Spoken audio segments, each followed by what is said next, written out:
Good morning and welcome to another episode of Josh and Pat. I'm Joshua Klein, joined by Patrick Cassett, and this episode is brought to you by our Patreon. If you enjoy our content and want to support, the link is in the description.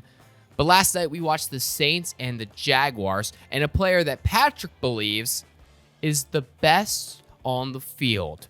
Patrick. Yeah, Taysom Hill was the best player on the field last night for the Saints. Now look, Josh, I'm an Alvin Kamara fantasy owner. I love me some Alvin Kamara on the football field. But Taysom Hill last night, who do they trust in the big situation? Fourth down. They say, we're sending out Taysom. We're gonna just run it into the end zone. Well, that's what they do. Who's the guy that provides a spark as a tight end last night? Taysom Hill, your third leading receiver. And this guy's getting limited snaps, Josh.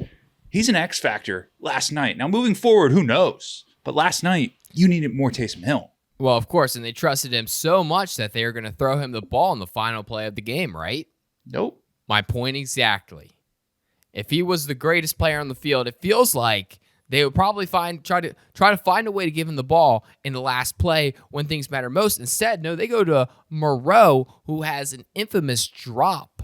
Now, Patrick, I'm on this team that Alvin Kamara is the best player on the Saints. He should be playing quarterback potentially. He's the only thing that they have going for them. Derek Carr, I mean, maybe Derek Carr is good when he's healthy.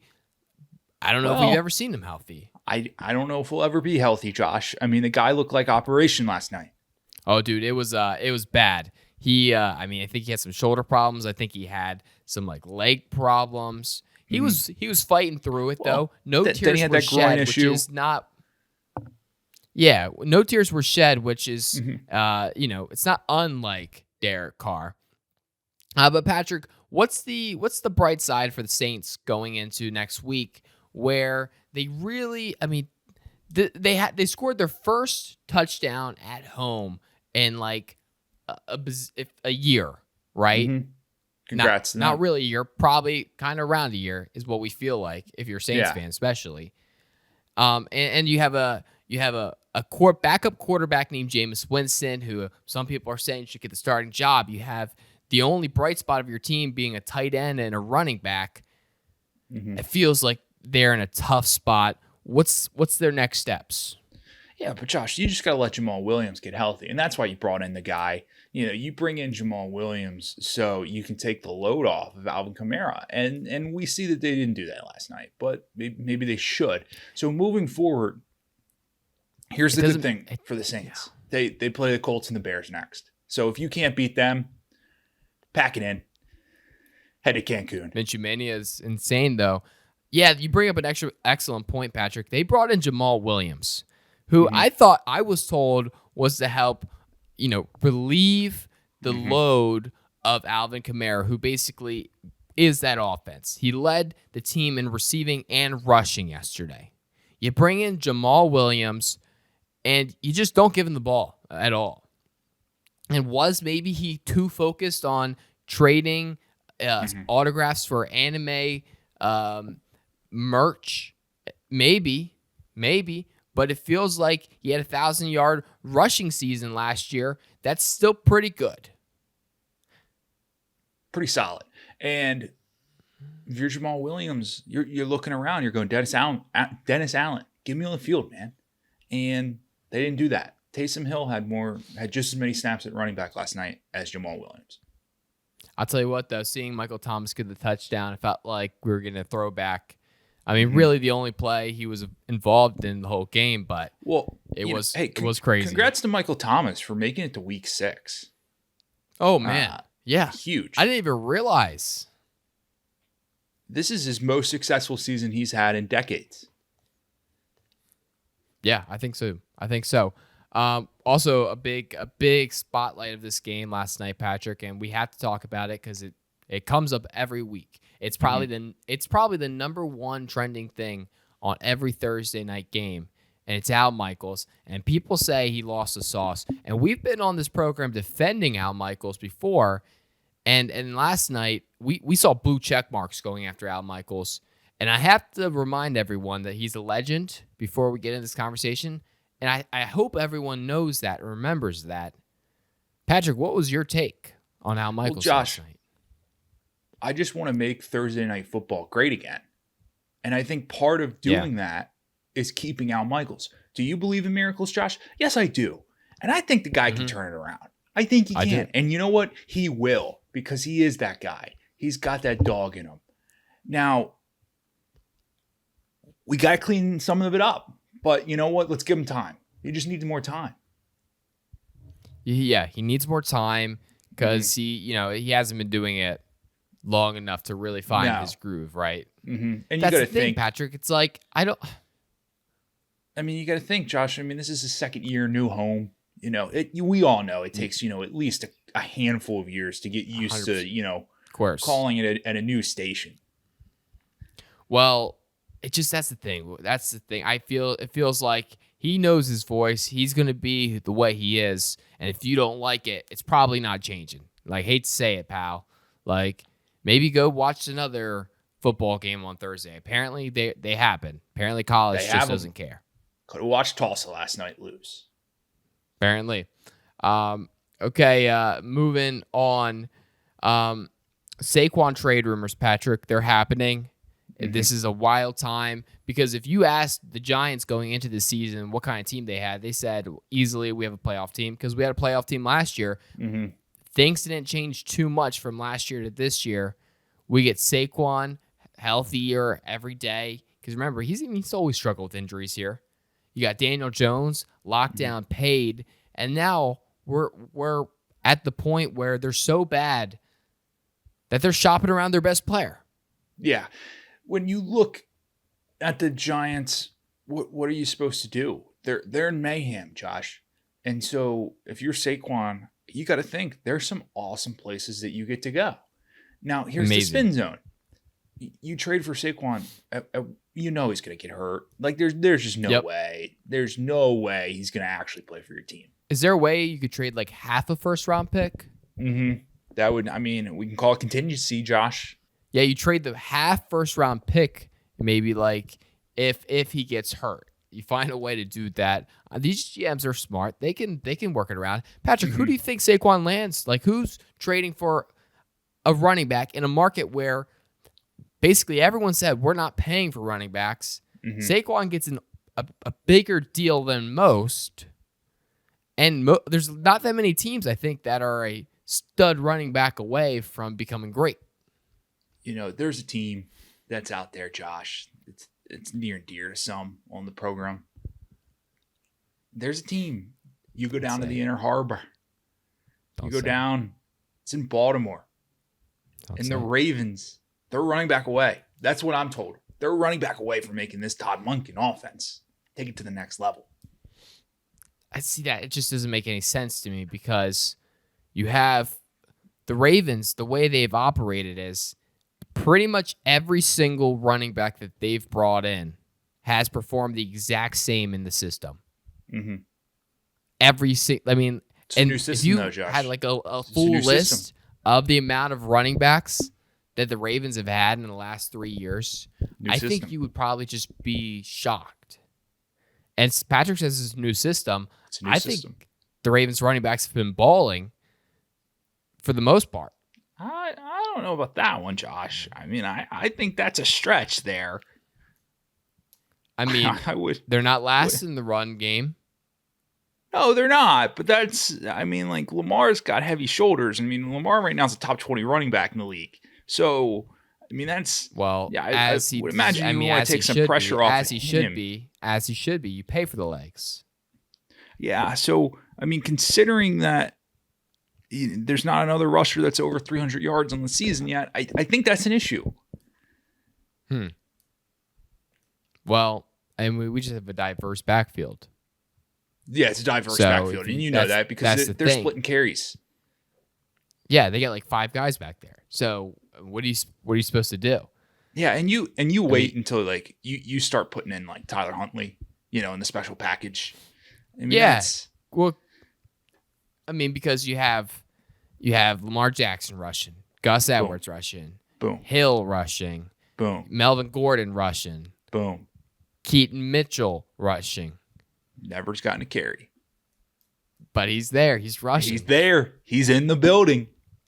He suited up last week. So we're talking about 5 guys splitting carries here. Right. And we're not even talking about between starting roster and practice squad. Right, and we're not even talking about Kenyon Drake, who thoughts and prayers out to him. He just got cut, but ooh, yeah. Hey, but hey, okay, he had a good run though. Yeah, Kenyon, he did have that run. I mean, I'll never forget. He had an all-time run, I would say. I'll never forget it. He fumbled at the end of it. So basically, are you saying that it's basically Saquon to the Ravens or nothing? No. I mean, there's other teams in the league. You start shopping around. I mean, teams want a running back. They need a running back, and they're going to get a running back, Josh. And Saquon, we know he's good for 2 games, and he'll get you to 2 games. Well, yeah, he is good for a few games, but I know that the Titans are looking to shop Derrick Henry around, trade him out of the building. If that happens, they're definitely going to have an open running back spot. Maybe they go out and they trade for a guy like Saquon, bring him into the building to fill those shoes that they're going to lose with Derrick Henry. Well, and you got to imagine, Josh, you bring in Saquon Barkley and team him up with Malik Willis. You're talking about a style of offense that Nashville's never seen. I mean, every bachelorette girl on Broadway would be flocking to the city. Oh, man. And so, I mean, where does that leave Derrick Henry? I mean, maybe the XFL. I mean, that's a good option for him. I mean, I heard the Houston Roughnecks, they got a couple guys they could use. So, yeah, that'd be sweet. Jerry Jeudy blames the offensive line for him being bad. Now, the quote kind of went like this. There's a lot of factors that are needed for a wide receiver to succeed. Offensive line, quarterback, coaching sometimes, the GM. He basically lists down everything in the world except the wide receiver. So is he saying that all these things are the reason that he's not playing well? Surely not. He's just saying that, he's doing his thing. If all these things did their thing, he probably would have a lot more offensive production. They're just factors into the situation, Josh. And I think we're officially, have we reached the point? Is Jerry Jeudy a diva? Is he a diva wide receiver? No. I mean, he's just saying how it is. He's just trying to let people know, hey, this is how it is. And if you want to blame somebody for me not playing good, don't blame me. That's all he's saying. No, he's an honest guy, and that's what he's providing here. He's just an honest guy. And so you have Jerry Jeudy, and now you start thinking, well, what if we get him out of the Russell Wilson system? You send him to anywhere else. I mean, Jerry Judy's telling you, you give him a good offensive line, he's going to be a great wide receiver. Oh, you put him on the Dolphins, he'd be getting more receiving yards than Tyreek Hill. That's combined. The kind of guy Jerry Jeudy is, right? So, yeah, you got to get him out of the system. But it's not his fault that you have members of the media, Steve Smith Sr., taking shots at him before games. None of that's his fault. So, you can't blame Jerry Jeudy for any of this. Because you he can doesn't only have a sympathize with him. Yes, he doesn't have a platform, right? Yeah, he doesn't have a platform to be able to tell his side of the story. So it's just it's a huge media spin zone for Jerry Jeudy, and he's just trying to be on the right side of history here.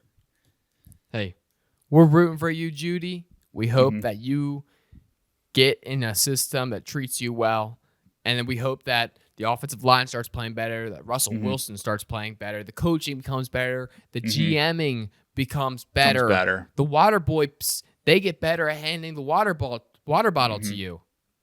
We're hoping that the refs get better and start making better calls. We're hoping that the grounds crew keeps that thing flat and even, the grass nice. It's huge. We hope it all for you. They're all factors into it. We're rooting for you, Jerry. Rooting for you. Robert Kraft may move on from Belichick. Patrick, you put this on the list. I have not seen this. Talk to me about where your sources are coming from and is this actually going to happen? Yeah, I mean, there's conversations inside the building. According to Mr. Albert Breer, he's a source of mine that I've seen via the source channels. And Okay. They're saying Robert Kraft, man, he wants to move on. And when you think about Robert Kraft, you think about a guy that has been part of an empire. I mean, and I'm not talking about the Patriots empire. I'm talking about the mac and cheese empire. I mean, they have built a phenomenal Kraft mac and cheese. Robert Kraft is the Kraft of Kraft mac and cheese? That's his family. You serious? Yeah. He's a winner. He was a winner before he even bought a football He's the team. Kraft guy? He's the Kraft guy. I Josh. never even put that two and two together because we got Kraft mac and cheese, but you got the Kraft singles as well? Mm-hmm. They're changing the game. I'd argue he's done more outside of football than he has done in football. And I think you're right, because inside of football, we know it was all Bill. It was all Bill because while Robert Kraft was taking trips down to Florida to those massage parlors and heading to the daytime spas, Bill Belichick, with the shirt cut off and the hoodies cut up, was in there grinding tape, sitting there, making the team better. I don't think Robert Kraft can say the same. Well, I mean, maybe. So you're saying he's trying to get rid of Belichick now, though? Yeah, he is. He is. He wants him out the door. Robert Kraft does not like losing because of the mac and cheese empire he's built. I guess so. Wow, that's crazy. So if you get rid of Belichick, I mean, I think Patriots fans at this point would be okay. It's like this. You have a relationship. And let's go, Colin. This girl you're dating, and it is going really well for a long time there.